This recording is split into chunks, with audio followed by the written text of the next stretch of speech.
Hello student education 24 में आपका स्वागत है। आज के इस वीडियो में मैं आपको बीए फर्स्ट ईयर के सेकंड सेमेस्टर में आपका जो सब्जेक्ट है पॉलिटिकल साइंस यानी कि राजनीति विज्ञान, उसके अंदर कौन कौन से क्वेश्चन आने वाले हैं इस वीडियो के अंदर मैं आपको आने वाले क्वेश्चन के बारे में बताऊंगा। सो आप इस वीडियो को ध्यान से देखिएगा ताकि आपको आने वाले क्वेश्चन के बारे में अच्छे से पता चल सके। और जो भी स्टूडेंट बीए फर्स्ट ईयर के अंदर है जिनका सेकंड सेमेस्टर के एग्जाम चल रहा है या फिर सेकंड सेमेस्टर के एग्जाम होने वाला है, वो लोग कमेंट करके जरूर बताएं कि नेक्स्ट क्वेश्चन पेपर उनको किस सब्जेक्ट के ऊपर चाहिए, ताकि आपके कमेंट के अनुसार मैं आपको क्वेश्चन पेपर दे सकूँ। तो ये बिना किसी देरी के हम लोग शुरू करते हैं और पॉलिटिकल साइंस के अंदर जो भी क्वेश्चन आने वाले हैं उन आने वाले क्वेश्चन में सबसे पहले अति लघु उत्तरीय प्रश्नों के बारे में जानते हैं। तो यहाँ पे अति लघु उत्तरीय प्रश्नों में पहले प्रश्न की बात की जाए तो यहाँ पे आपका पहला प्रश्न दिया हुआ है, द्वितीय मतपत्र पद्धति तथा पृथक निर्वाचन प्रणाली से क्या तात्पर्य है। पहला प्रश्न कह रहा है जो द्वितीय मतपत्र पद्धति है तथा जो पृथक निर्वाचन प्रणाली उससे क्या तात्पर्य है। यहाँ पे आपको सबसे पहले द्वितीय मतपत्र पद्धति के बारे में बताना है तथा पृथक निर्वाचन प्रणाली के बारे में बताना है। अब अगले क्वेश्चन की बात की जाए तो यहाँ पे आपका दूसरा क्वेश्चन दिया हुआ है, जनमत निर्माण और उसकी अभिव्यक्ति के साधनों पर प्रकाश डालिए। दूसरा क्वेश्चन कह रहा है जो जनमत निर्माण है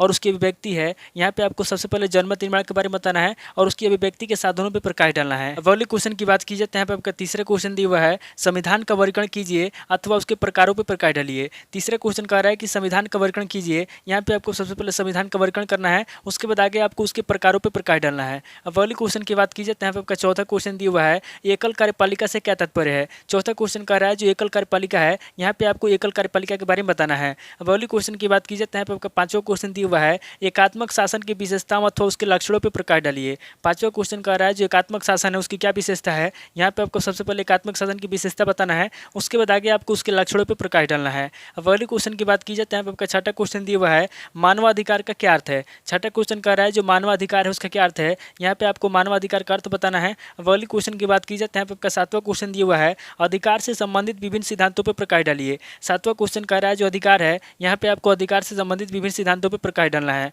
अब अगले क्वेश्चन की बात की जाए तो यहाँ पे आपका आठवां क्वेश्चन दिया हुआ है, समानता के रूप तथा उसके प्रकार पर प्रकाश डालिए। आठवां क्वेश्चन कह रहा है जो समानता है, यहाँ पे आपको समानता के रूप बताना है तथा उसके प्रकार पर प्रकाश डालना है। अब अगले क्वेश्चन की बात की जाए तो यहाँ पे आपका नवा क्वेश्चन दिया हुआ है, कानून के विभिन्न स्रोतों पर प्रकाश डालिए। नवा क्वेश्चन कह रहा है जो कानून के विभिन्न स्रोत हैं, यहाँ पे आपको कानून के विभिन्न स्रोतों पर प्रकाश डालना है। अब अगले क्वेश्चन की बात की जाए तो यहाँ पे आपका 10वां क्वेश्चन दिया हुआ है, संप्रभुता का क्या अभिप्राय है। 10वां क्वेश्चन कह रहा है जो संप्रभुता है उसका क्या अभिप्राय है, यहाँ पे आपको संप्रभुता का अभिप्राय बताना है। अब अगले क्वेश्चन की बात की जाए तो यहाँ पे आपके 11वां क्वेश्चन दिया हुआ है, राज्य के उद्देश्य क्या है। 11वां क्वेश्चन कह रहा है जो राज्य है उसके क्या उद्देश्य है, यहाँ पे आपको राज्य के उद्देश्य बताना है। अब अगले क्वेश्चन की बात की जाए तो यहाँ पे आपका 12वां क्वेश्चन दिया हुआ है, राजनीतिक सिद्धांत का दार्शनिक दृष्टिकोण क्या है। 12वां क्वेश्चन कह रहा है जो राजनीतिक सिद्धांत है उसका दार्शनिक दृष्टिकोण क्या है, यहाँ पे आपको राजनीतिक सिद्धांत का दार्शनिक दृष्टिकोण बताना है। अब अगले क्वेश्चन की बात की जाए तो यहाँ पे आपका 13वां क्वेश्चन दिया हुआ है, राजनीति शास्त्र के विशुद्ध वैज्ञानिक होने के समक्ष क्या कठिनाइयां है। 13वां क्वेश्चन कह रहा है जो राजनीति शास्त्र है, यहाँ पे आपको बताना है कि राजनीति शास्त्र के विशुद्ध वैज्ञानिक होने के समक्ष क्या कठिनाइयां है। अब अगले क्वेश्चन की बात की जाए तो यहाँ पे आपका 14वां क्वेश्चन दिया हुआ है,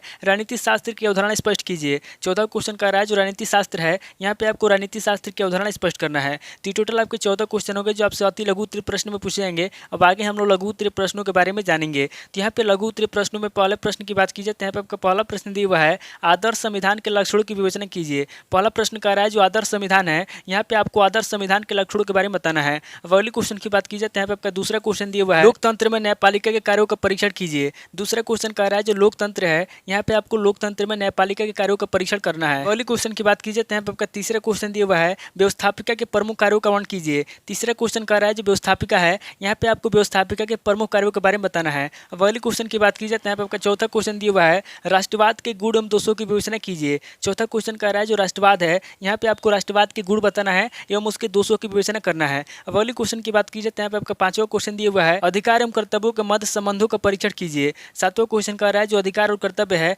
यहाँ पे आपको अधिकार एवं कर्तव्यों के मध्य संबंधों का परीक्षण करना है। अब अगले क्वेश्चन की बात की जाए तो यहाँ पे आपका आठवां क्वेश्चन दिया हुआ है, प्रभाव की अवधारणा स्पष्ट करते हुए शक्ति और उसके बीच अंतर पर प्रकाश डालिए। आठवां क्वेश्चन कह रहा है जो प्रभाव है, यहाँ पे आपको प्रभाव की अवधारणा स्पष्ट करना है और प्रभाव की अवधारणा स्पष्ट करते हुए शक्ति और उसके बीच अंतर पर प्रकाश डालना है। अब अगले क्वेश्चन की बात की जाए तो यहाँ पे आपका नवा क्वेश्चन दिया हुआ है, न्याय को परिभाषित कीजिए। नवा क्वेश्चन कह रहा है जो न्याय है, यहाँ पे आपको न्याय की परिभाषा लिखना है। अगले क्वेश्चन की बात की जाए तो यहाँ पे आपका 10वां क्वेश्चन दिया हुआ है, राज्य की उत्पत्ति के शक्ति सिद्धांत की विवेचना कीजिए। 10वां क्वेश्चन कह रहा है जो राज्य की उत्पत्ति के शक्ति सिद्धांत है, यहाँ पे आपको राज्य की उत्पत्ति के शक्ति सिद्धांत के बारे में बताना है। अब अगले क्वेश्चन की बात की जाए तो यहाँ पे आपका 11वां क्वेश्चन दिया हुआ है, व्यवहारवाद तथा उत्तर व्यवहारवाद में अंतर बताइए। 11वां क्वेश्चन कह रहा है जो व्यवहारवाद है तथा जो उत्तर व्यवहारवाद है उसमें क्या अंतर है, यहाँ पे आपको व्यवहारवाद तथा उत्तर व्यवहारवाद में अंतर बताना है। अब अगले क्वेश्चन की बात की जाए तो यहाँ पे आपका 12वां क्वेश्चन दिया हुआ है, राजनीति विज्ञान का आरंभ एवं अंत राज्य से होता है, व्याख्या कीजिए। 12वां क्वेश्चन कह रहा है जो राजनीति विज्ञान है उसका उसका आरंभ मंत्र राज्य से होता है। यहाँ पे आपको बताना है कि रणनीति विज्ञान का आरंभ मंत्र राज्य से होता है और उसकी व्याख्या करना है। तो ये टोटल आपके 12 क्वेश्चन होंगे जो आपसे लघु उत्तरीय प्रश्न में पूछे जाएंगे।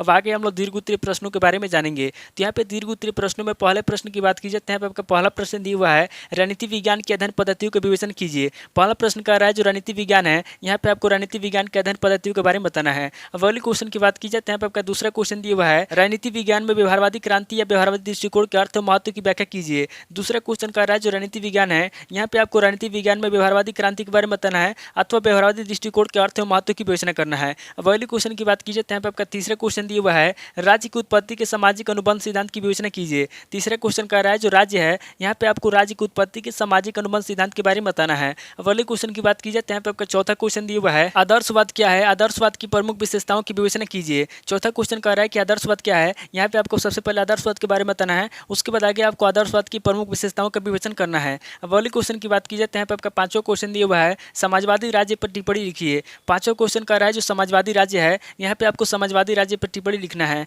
अब अगले क्वेश्चन की बात की जाए तो यहाँ पे आपका छठा क्वेश्चन दिया हुआ है, संप्रभुता का क्या अभिप्राय है, इसकी प्रमुख विशेषताओं का वर्णन कीजिए। छठा क्वेश्चन कह रहा है कि संप्रभुता का क्या अभिप्राय है, यहाँ पे आपको सबसे पहले संप्रभुता का अभिप्राय बताना है, उसके बाद आगे आपको इसकी प्रमुख विशेषताओं का वर्णन करना है। अब अगले क्वेश्चन की बात की जाए तो यहाँ पे आपका सातवां क्वेश्चन दिया हुआ है, संप्रभुता के संबंध में बहुलवादी विचारधारा क्या है, इसकी आलोचनात्मक समीक्षा कीजिए। सातवां क्वेश्चन कह रहा है जो संप्रभुता है, यहाँ पे आपको संप्रभुता के संबंध में बहुलवादी विचारधारा क्या है इसके बारे में बताना है और इसकी आलोचनात्मक समीक्षा करना है। अब अगले क्वेश्चन की बात की जाए तो यहाँ पे आपका आठवां क्वेश्चन दिया हुआ है, स्वतंत्रता का अर्थ एवं प्रकार बताइए। आठवां क्वेश्चन कह रहा है जो स्वतंत्रता है, यहाँ पे आपको स्वतंत्रता का अर्थ बताना है, उसके बाद आगे आपको इसके प्रकार बताना है। अब अगले क्वेश्चन की बात की जाए तो यहाँ पे आपका नवा क्वेश्चन दिया हुआ है, अधिकार के अर्थ एवं महत्व की विवेचना कीजिए। नवा क्वेश्चन कह रहा है जो अधिकार है, यहाँ पे आपको अधिकार के अर्थ बताना है और उसके महत्व की विवेचना करना है। अब अगले क्वेश्चन की बात कीजिए तो यहाँ पे आपका 10वां क्वेश्चन दिया हुआ है, पूंजीवाद की अवधारणा पे प्रकाश डालिए, पूंजीवाद की आलोचनात्मक व्याख्या कीजिए। 10वां क्वेश्चन कह रहा है कि पूंजीवाद की अवधारणा पे प्रकाश डालिए, यहाँ पे आपको सबसे पहले पूंजीवाद की अवधारणा पे प्रकाश डालना है, उसके बाद आगे आपको पूंजीवाद की आलोचनात्मक व्याख्या करना है।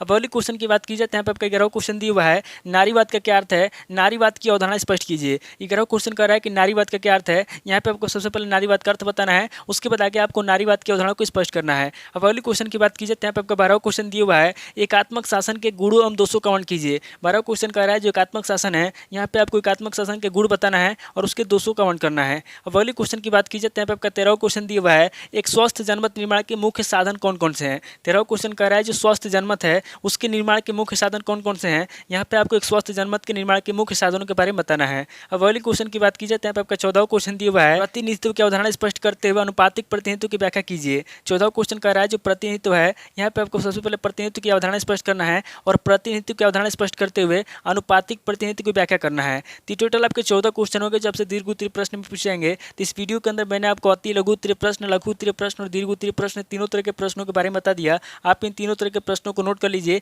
और किसी किताब से सीरीज से मिलाकर के याद कर लीजिए। तो दोस्तों आज इस वीडियो को मैं पे स्किप करता हूँ, मिलता हूं आपसे नेक्स्ट वीडियो में। अगर आपको वीडियो अच्छा लगा तो वीडियो को लाइक कीजिए, शेयर कीजिए और कमेंट करके बताइए कि आपको नेक्स्ट क्वेश्चन पेपर किस सब्जेक्ट के ऊपर चाहिए।